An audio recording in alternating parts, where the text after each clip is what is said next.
ونؤمن به ونتوكل عليه ونعوذ بالله من شرور أنفسنا ومن سيئات أعمالنا من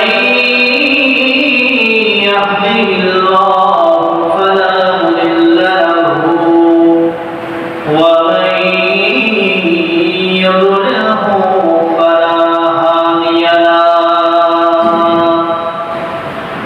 وأشهد أن لا إله إلا الله وحده لا شريك له ونشهد أن سيدنا وسندنا وحبيبنا وطبيبنا وطبيب قلوبنا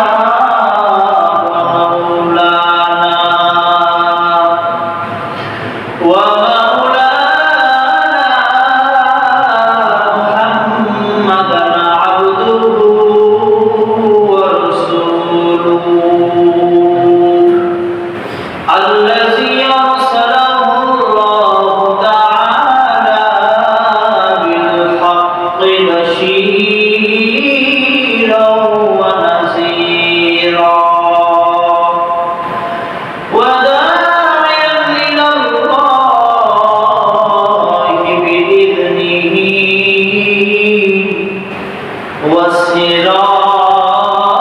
وسراجا منيرا أما بعد فأعوذ بالله من الشيطان الرجيم بسم الله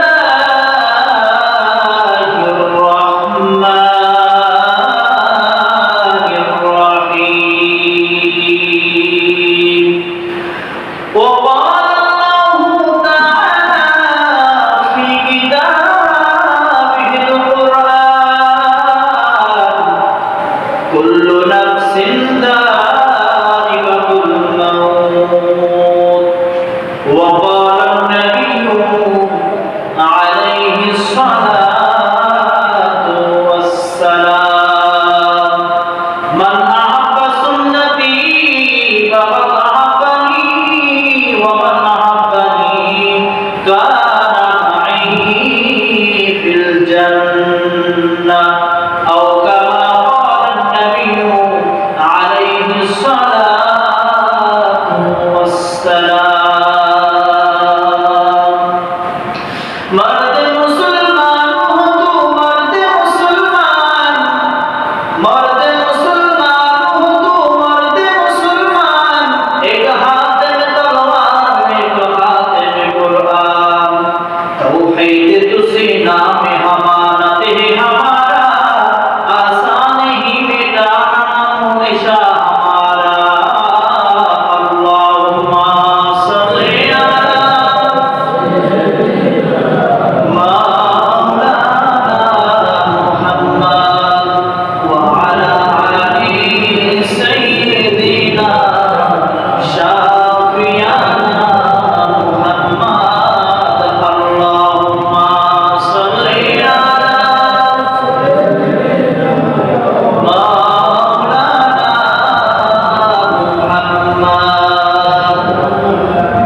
محمد سيدنا شافعنا محمد الله كم باكنا مهان الله عاشقوں کا کام ہے بلغ العلا بکمالی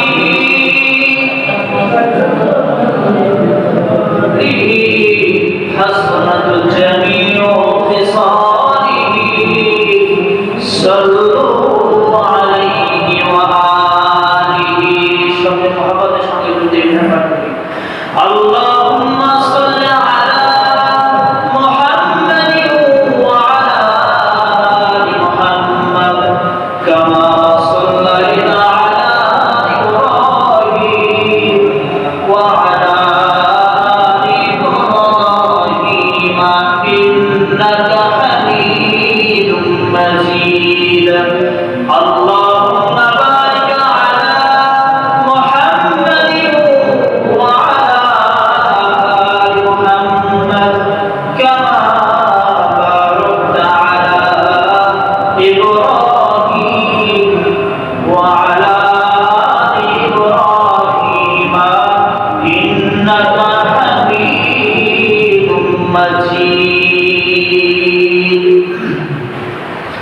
আল্লাহ পাকের দরবারে লাখ কোটি শুকরিয়া জ্ঞাপন করি যে আল্লাহ জাল্লা জালালুহু ওয়া আমানা আলহু আপনাকে আমাকে সপ্তাহের উত্তম দিনে উত্তম রূপে ওযু গোসল করার পর তারই পবিত্রগার মসজিদে আসার জন্য বসার জন্য আমি অদম গুনাহগারকে আপনাদের সামনে কিছু কথা বলবার জন্য আপনাদের সকলকে শুনবার জন্য তৌফিক দান করেছেন।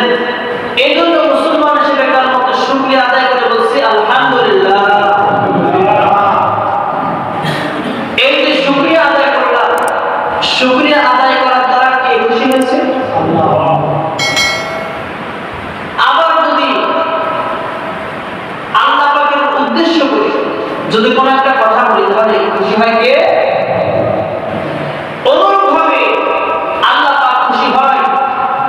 অনুরূপভাবে যদি কোনো বান্দা সুবহানাল্লাহ, আলহামদুলিল্লাহ, আল্লাহু আকবার বলে, আল্লাহ পাক রব্বুল আলামিন বলেন সে ইচ্ছাই হোক বা না ইচ্ছাই হোক আমি আল্লাহ পাক রব্বুল আলামিন তার জীবনের তামাম গুনাহগুলোকে মাফ করিয়া দিই। সুবহানাল্লাহ। শুধু মাফ করে দিই না, জান্নাতের ভেতরে তার এমন একটা গাছ আমি রোপণ করে দিই, এমন একটা বৃক্ষ রোপণ করি যা দুর্গমগ্রস্ত যদি একটা ঘোড়া 500 বছর ধরে দৌড়াতে শুরু করে তবু 500 বছর পার হয়ে যাবে, তবু ওই গাছটা ছায়া অতিক্রম করতে পারবে না। সুবহানাল্লাহ। অমরভাবে আল্লাহ রাব্বুল আলামিন পবিত্র কালামুল্লাহ বলেন কুল্লু নাফসিন যায়িকাতুল মাউত, প্রত্যেক প্রাণী একদিন মৃত্যুস্বাদ গ্রহণ করবে। কথা কি সত্য না মিথ্যা? প্রত্যেক প্রাণী একদিন মৃত্যুস্বাদ গ্রহণ করবে। যে তুমি গত সপ্তাহে নবী করিম সাল্লাল্লাহু আলাইহি ওয়াসাল্লামের জীবনী অত্যন্ত মৃত্যু বলেছিলাম, যে বিশ্ব নবী আখের নামদার তাজদারে মদিনা মুহাম্মদ রাসূলুল্লাহ সাল্লাল্লাহু আলাইহি ওয়াসাল্লাম বিশ্ব নবী হওয়ার পরে সে কিন্তু দুনিয়া থেকে আল্লাহ পাকের টাকা সারা দিয়া আল্লাহর কাছে চলে গেছে।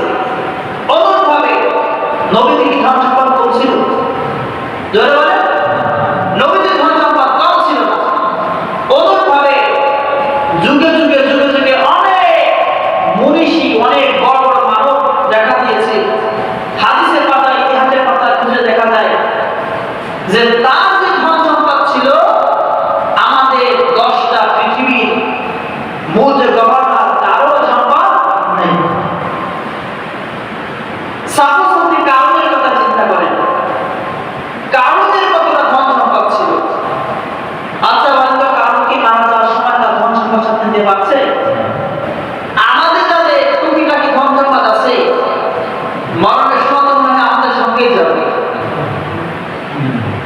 সঙ্গে যাবে আমাদের। অনুরূপভাবে মূল কথা হলো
সাজ্জাদ,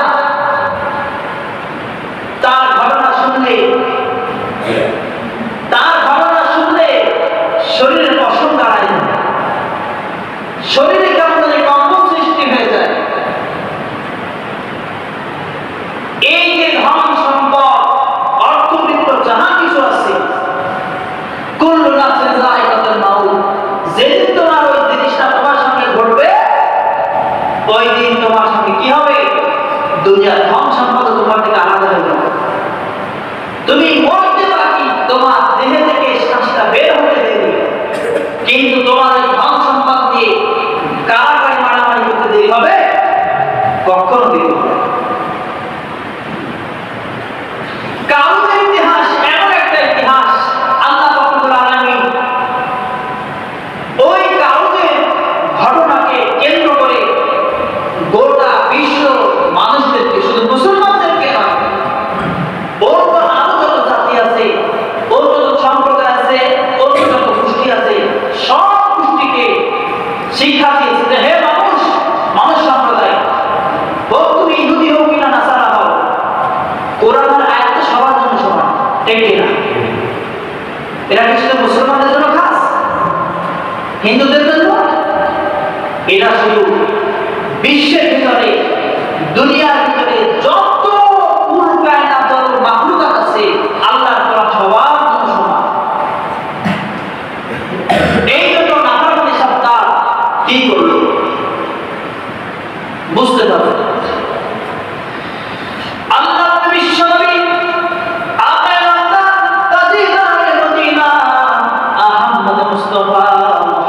মুস্তাফা সাল্লাল্লাহু আলাইহি ওয়াসাল্লাম তার সাহাবীদেরকে বলেন, ও সাহাবীরা তোমরা শোনো,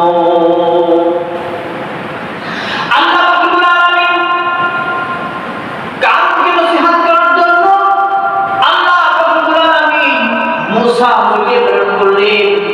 মুসা নবী জানা এসে কারণকে নসিহত করে, কারণ আহসিন কামা আহসানাল্লাহু ইলাইকা আইয়াতুন, ও কারণ আল্লাহ ধন সম্পদ দিয়েছে, তোমার ধন সম্পদ দিয়ে আল্লাহ পাক তোমার উপর যে ইহসান করেছে, ও কারু তোমার এই ধন সম্পদ থেকে তোমার আশপাশে যত মানুষ আছে, যত দরিদ্র আছে, এতিম আছে, মিসকিন আছে, তাদেরকে তুমি সাহায্য করো। মুসা নবীর এই কথা শোনার পর কার সে নিজেই বলল, আমার এই ধন সম্পদ জোগাড় করতে অনেক কষ্ট হয়েছে, সুতরাং আমি তোমার আল্লাহর দরবারে একটা টাকাও খরচ করব না। বলেন নাউজুবিল্লাহ। অনেক লম্বা ইতিহাস। আল্লাহ রাব্বুল আলামিন এই কারণকে এমন ভাবে শিক্ষা দিয়েছে, কারণকে এমন ভাবে ধ্বংস করেছে, কারণকে ধ্বংস করার আগে আল্লাহ পাক তার সমস্ত ধন সম্পদকে কারণের নিজের চোখের সামনে ধ্বংস করেছে, কি করেছে না?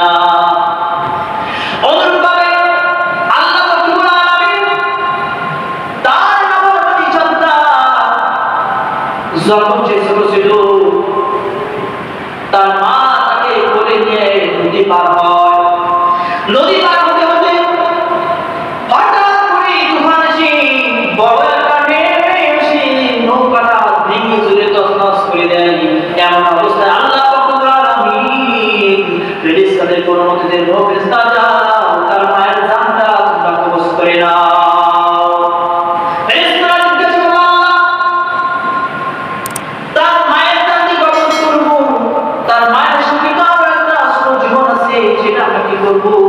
আল্লাহ পাক বললেন, তোমরা তার বুকের ভিতরে এমন একটা তক্তা দিয়ে দাও, যে তক্তার উপর বসে বসে যেন কিনারায় যেতে পারে। কিনারা যাওয়ার পর কি হলো, ওই দাওদার মানুষেরা তাকে দেখে ছোট বাচ্চা কিনারায় কাঠের উপরে হাত পা নাড়ায় খেলা করতেছে। আচ্ছা বলেন তো, ছোট বাচ্চা কালো হোক বা ফর্সা যদি রাস্তার পাশে পড়ে থেকে খেলাধুলা করে, এটা কি মানুষের ভালো লাগে কি লাগে? যে ছোট একটা বাচ্চা হোক সে কালো, তবুও সে যে সমস্ত কাজ কাম করে, হাত পা নাড়ায়, যখন আঙুলটা গালের ভিতরে দিয়ে আঙুল চুষা শুরু করে, ভালো লাগে না? অনুরূপভাবে আল্লাহ রাব্বুল আলামিন ফেরেশতাদেরকে বললেন, ও ফেরেশতারা যাও, তোমরা আমার জঙ্গল, ওই সমুদ্রের মাঝখান থেকে নিয়ে তোমরা কিনারার উপর উঠাইয়া দাও। এবার ফেরেশতারা কি করলে, ওই নাফরমানি সাতটাকে একটা তক্তার উপর উঁচু করে কিনারায় নিয়ে রেখে দিয়েছে। ওই জামানে যে সমস্ত মানুষরা ছিল তারা নদীর কাছে ঘুরতে এসে দেখে ছোট একটা রাস্তা সেই নদীর উপরে খেলা করতেছে। তার খোঁজ খবর নেওয়া হলো, কিন্তু কোনো খোঁজ খবর ফিরে পাওয়া গেল না। কি তার পরিচয়, তার নাম কি, তার বাবার নাম কি, তার মায়ের নাম কি, কোনো পরিচয় নাই। আল্লাহ রাব্বুল আলামিন ফেরেশতাদেরকে বললেন, ও ফেরেশতারা যাও, সাবধানের জন্য তোমরা তাকে সুন্দরভাবে যেন লালন পালন হয়ে বড় হতে পারে তোমরা সেই ব্যবস্থাটা করে দাও। আল্লাহ পাকের কথা শোনার পর ফেরেশতারা তাকে সুন্দরভাবে লালন পালন করার পর যখন আস্তে আস্তে সন্তান বড় হয়ে গেল, ওই জামানার মানুষরা তাকে দাওয়াত দেয়, ভাই আসুন, আসুন আমরা ইবাদত বন্দেগী করি। আল্লাহ রাব্বুল আলামিন যে জান্নাত সৃষ্টি করেছেন, আমরা ইবাদত বন্দেগী করে জান্নাতে যাব। নাফরমান সাদ্দাত বলতেছে, শুনে নাও যে আল্লাহ পাকের ইবাদত তো করব, ইবাদত করার পরে কি হবে? মানুষেরা বলতেছে ইবাদত বন্দেগী করার পর আল্লাহ পাকের নিকট নাজিল করবা, মারা যাওয়ার পর তুমি বিনা হিসাবে জান্নাতের ভিতরে চলে যাবা। এই নাফরমান বান্দা কি করলো? যখন সে বলল জান্নাতের ভিতরে চলে যাবা, এই কথা বলার সঙ্গে সঙ্গে নাফরমান সাদ্দাত বলতেছে, আমার পরিচয় কি আমি জানি না, আমার বাপকে সেটাও জানি না, মাকে সেটাও জানি না, সুতরাং আমার কোনো প্রশ্ন নাই, আমি কোনো উত্তর খুঁজে পাই না। এই কারণে কি হলো, আমি কোনো আল্লাহকে ইবাদত করতে পারবো না। বলেন নাউজুবিল্লাহ। আর তোমার আল্লাহ যে জান্নাতটা বানিয়েছে, ওই জান্নাতের ভিতরে যাবো না, বলেন নাউজুবিল্লাহ। ওই জান্নাতের ভিতরে আমি যাবো না। মানুষেরা তো অবাক হয়ে গেল, কি এমন কথাবার্তা বলতেছে যে সাদ্দাতকে সমুদ্রের কিনারা থেকে আমরা উঠে নিয়েছি, তার খেদমত করে করে লালন পালন করে এত বড় করেছি, তার ভিতরে যখন পরিপূর্ণ গুণ চলে আসলো, তখন সে কেমন একটা নির্বোধ মার্কা কথা বলে। আল্লাহ রাব্বুল আলামিন নবীর মানুষদেরকে বললেন, তোমরা নাফরমানি সাদ্দাতকে বুঝাতে থাকো, দেখো সে কোনোভাবে তাকে লাইনে আনা যায় কিনা। মানুষেরা তাকে বারবার বারবার বুঝাইতে তবুও সে এই কারণের মতো তার কিন্তু জবাব না।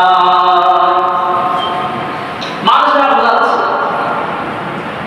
কারণ সাদ্দাত দেখো, তোমাকে আমরা নদীর কিনারা পাইছিলাম, লালন পালন করতেছি, বড় করেছি, এখন এক কাজ করো, তুমি নিজে তো বলতেছো তোমার কোনো পরিচয় নাই, তাহলে তুমি তোমার একটা পরিচয় দেখাই দিই, ওই পরিচয় অনুযায়ী যদি তুমি আমল করে চলতে পারো, তাহলে তুমি মরতে দেরি, তোমার জান্নাতে যেতে দেরি হবে না। বলে সুবহানাল্লাহ। এই কথা বলার সঙ্গে সঙ্গে কাউ আবার ওই সাদ্দাত আবার বলতেছে, আমার কি বুঝ কম আছে যে তোমাদের বুঝ নিয়ে আমি চলবো? আর যে আমার জান্নাত বানিয়েছে, যাও তোমার মালিকের জান্নাত যাবে না। বলে নাউজুবিল্লাহ। এই নাফরমানি সাদ্দাত কি শুরু করলো? এই নাফরমানি সাদ্দাত কি শুরু করলো? ওই জামানার যত রাজা বাদশা ছিল, তাদের রাজ দরবারে খবর পাঠালেন কি খবর পাঠালেন? প্রত্যেক রাজ দরবারে খবর পাঠালেন, আমি সাদ্দাত একটা নিয়াত করেছি, মাওলা পাকের জান্নাতে যাব না, এই জন্য কি করতে হবে, তোমরা আমাকে প্রান্তিকভাবে সাহায্য করো। যখন এই কথা বলেছে রাজ দরবারে, তখন সমস্ত রাজা প্রজারা তারা একত্রিত হয়ে গেছে যে সাদ্দাত দুনিয়াতে একটা জান্নাত বানাবে, এটা তো ভালো কথা। তাহলে তো আমরা সবাই চতুর্পাশ থেকে আমাকে সাহায্য করি, এক পর্যায়ে তাকে সাহায্য করতে করতে যখন জান্নাতটা পরিপূর্ণ বানানো হয়ে গেল, এরপর সে আবার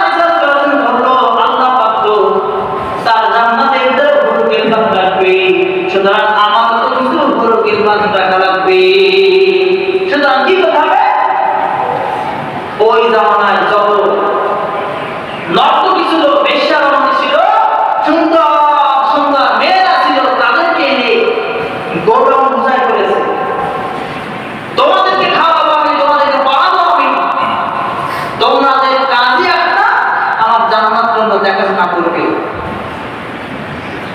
জান্নাত জন্য দেখাশোনা করবে। জান্নাতের ভিতরে সুন্দর সুন্দর যুবককে আমি আবার বলবো আর তোমাদের সঙ্গে মিলন মেলা হবে। সুতরাং আমার জান্নাতের ভিতরে আস্তে আস্তে বংশ বিস্তার শুরু হয়ে যাবে। নাউজুবিল্লাহ। এই কাজ করতে করতে তখন অনেকদিন চলে গেল। চলে যাওয়ার পর একটা দিন নির্ধারণ করেছে, অমুক দিন আমি সাবধান জান্নাত বানিয়েছি, ওই দিন আমি সাবধান নিজের জান্নাতের ভিতরে রশি কেটে ঢুকে নিজে বন্দি করবো। মন থেকে যতই বলো তোমায় দেখি, যদিও লোকাম আকাশ পানে লাগিয়ে সে তাই নদী পথে নৌকা ও মাঝি ভাই, বেলা ডোবার আগে আমি পার হতে যাই, ডুবে গেলে বেলা রে আর উঠবে না, ভেঙে গেলে বেলা রে আর জমে না। কথা ঠিক কি? এবার আমার সাবধান, সে তার রাজ্যের ভিতরে সমস্ত রাজ্যের ভিতরে খবর প্রচার করে দিয়েছে, আমি যে সাবধান জান্নাত বানিয়েছি, আজ অমুক তারিখে আমি জান্নাতের ভিতরে রশিকে ঢুকবো, তোমরা সবাই আমন্ত্রিত। এই নাফরমানের সাবধান, যে তোমরা জান্নাতের ভিতরে জান্নাত বনি করবে, ঘোড়া একটা ঘোড়া সুন্দর করে সাজিয়ে রাস্তা দিয়ে দৌড়ায়, প্রবল বেগে দৌড়ায়। যখন সে দৌড়াতে দৌড়াতে তার জান্নাতের গেটের কিনারায় চলে গেছে, হঠাৎ করে দেখে একজন মুরব্বী আসতেছে। একজন মুরব্বী আসতে আসতে তাকে বুঝতে পারে না। এই কথা বলার সঙ্গে সঙ্গে সাবধান বলতে, আজকে আমার পবিত্র দিন, আজকে আমার ভালো দিন, আজকে আমার শুভ দিন, সুতরাং তুমি আজকে যত আমার ডাকবো আমি কিন্তু সাড়া দেব না। এই কথা বলার সঙ্গে সঙ্গে ওই বৃদ্ধ আবার বলতেছে, ও সন্তান, এত বাড়াবাড়ি করিও না, লাফালাফি করিও না, আমি যে কথাটা শুনি সেটা তুমি শোনো। এই কথা বলার সঙ্গে সঙ্গে সাবধান কিন্তু দাঁড়ায় না, আবার তার জান্নাতের দিকে রওনা হয়ে গেল। যখন সে জান্নাতের গেটের ভিতরে ঢুকবে, ঘোড়া থেকে একটা পা নামাবে না, এমন অবস্থায় ওই বৃদ্ধ ডাকতে বলতেছে, এতক্ষণ তো ভালো ভাষায় কথা বললাম, তুমি শুনলে না? ও সন্তান, তুমি শুনিয়া না, আমাকে যে বিরুদ্ধ দেখা যায় আমি কিন্তু বিরুদ্ধ না। বলেন তো এই বিরুদ্ধটা মূলত কি? ধরে বলে আমরা সবাই ধরে না, তাহলে বলতে কেন দেখি? এবার যখন মালাকুল মউত বললেন, ও সন্তান, আমি যখন রূপ ধারণ করে তোমার নিকট আসলাম, তুমি আমাকে কোনো কেয়ার করলে না, আমাকে কোনো গুরুত্ব দিলে না, সুতরাং তুমি আজকে কি করতে চাও? নাফরমানের সাবধান বলতেছে, ও মালাকুল মউত, আজকে আমার শুভ দিন, আজকে আমার জন্য পবিত্র দিন, এই দিনকে বাদ দিয়ে তুমি অন্য দিন আমার জান কবজ করো। এবার মালাকুল মউত ডাকতে বলতেছে, ও নাফরমানের সাবধান, তুমি চিন্তা করে দেখো তোমার সেই ছোটবেলার ইতিহাস, তোমার যেখানে কোনো পরিচয় ছিল না, সেই সমুদ্রের ভিতর থেকে আল্লাহ পাক কত ইহসান করে, দয়া করে, রহমত করে তোমাকে কিনারায় নিয়ে মানুষের মাধ্যমে তোমাকে লালন পালন করেছে। যে মালিক তোমাকে লালন পালন করেছে, ওই মালিককে তুমি আজকে চিনবে না। যেই মালিক জান্নাত বানিয়েছে, তুমি বললে আমি তোমার বাড়িতে যাব না।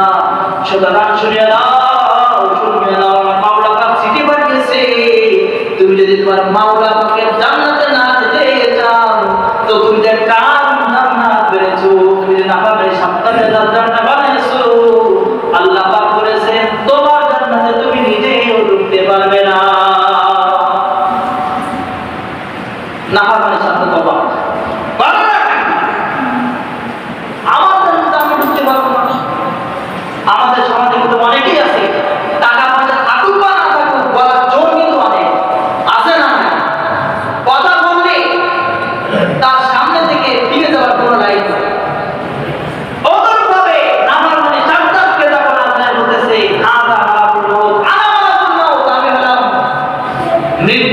ফেরেশতা আজরাইল, আমি হলাম আজরাইল। এবার সাবধান হয়েছে, তুমি আজরাইল, আমি কত টাকা পাবো চিন্তা করে না, তুমি আজরাইল, আমি কি করবো? আল্লাহ বলেন আজকে তো জাহান্নামের অবস্থা পারবা না, বলে নাউজুবিল্লাহ, পারবা না। কেন পারবা না? আজকে তোমার মাওলা আমাকে জান্নাতে আমি যাব না বলে নিজে দুনিয়া থেকে সুন্দর একটা জান্নাত বানিয়েছি। আবার যে হুরুকের মানে লোক দেখা আজরাইল কি বলছে, তুমি আমার জান্নাতে ঢুকে থাকো, তোমার মাওলা পাকো তার জান্নাতে যত হুরুকের নাম রাখছে, আমি আমার সমাজের ভিতর থেকে যত বেশ্যা কবিতা আছে, যত সুন্দর রমণী আছে, সুন্দরী রমণী আছে, তাদেরকে দিয়ে আমি জান্নাতের হুর বানিয়েছি। আর গেলমান কাদেরকে বানিয়েছি? সুন্দর সুন্দর যুবক যারা আছে, সুগন্ধের অধিকারী, লজ্জা লজ্জা ভাব, এই সমস্ত যুবকদেরকে নিয়ে জান্নাতে গেলমান বানিয়েছি। বলে নাউজুবিল্লাহ। ফেরেশতা বলতেছে, যত ইতিহাস তুমি বলো না কেন, আজকে এক পাও তুমি এদিক ওদিক যেতে পারবে না। আজরাইল ধরা কিন্তু বড় যত্ন ধরা, ঠিক কিনা?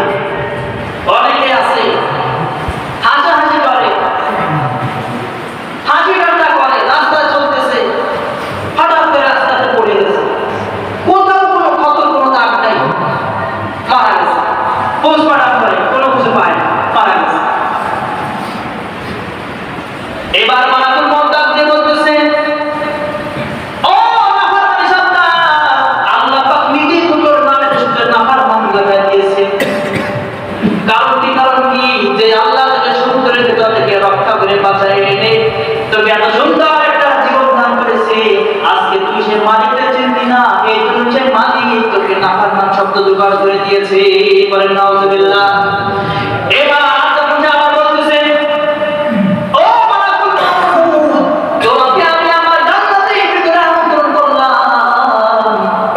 আমার জান্নাতের শুভেচ্ছা তোমাকে দিলাম, চলো আমি জান্নাতের ভিতরে ঘুরে আসি, এরপর তুমি জান্নাত আমার জান্নাত প্রবেশ করো। বলার সঙ্গে সঙ্গে আল্লাহ পাক বলতেছেন, ও মালাকুল মউত, যাও যাও সঙ্গে সঙ্গে, আর এক সেকেন্ডও দেরি করো না। ওই যে নাফরমান সাবদা ঘোড়ার পা থেকে নাম, ঘোড়ার পিঠ থেকে নামার আগে তার জানটা কবজ করে না, জানটা কবজ করে না।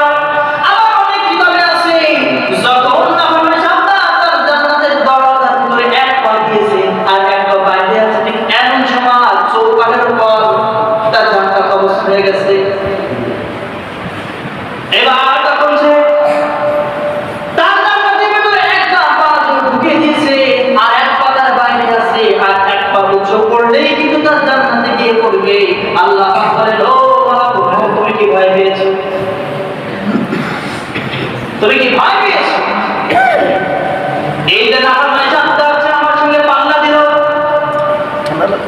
তার জান্নাতের ভিতরে একটা পা ঢুকবে আর তার একটা পা জান্নাতের বাইরে থাকবে। এমন অবস্থায় তুমি দরজার চৌকাঠের উপর তুমি তার জান্নাতটা কবজ করবা, যাতে ওই নাফরমান বান্দা জান্নাতের ভিতরে ঢুকতে না পারে।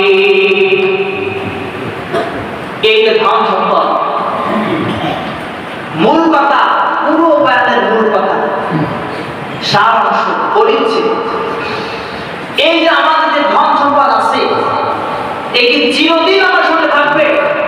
সবাই কথা বলা লাগবে, থাকবে? মরণের সময় সঙ্গে যাবে? তাহলে অনেকে আছে ওয়াহিদ বেহুদা টাকা পয়সা খরচ করে। আমার কথা হচ্ছে, আপনাদের আল্লাহর মসজিদ, আপনাদের এর রক্ষণাবেক্ষণ কাজে করা যায় একটু? আপনারা করেন? চিন্তা করে দেখেন, চিন্তা করে দেখেন করেন কি করেন? এই যে মসজিদের চতুর্পাশে দেয়ালে টাইলস লাগানো হচ্ছে,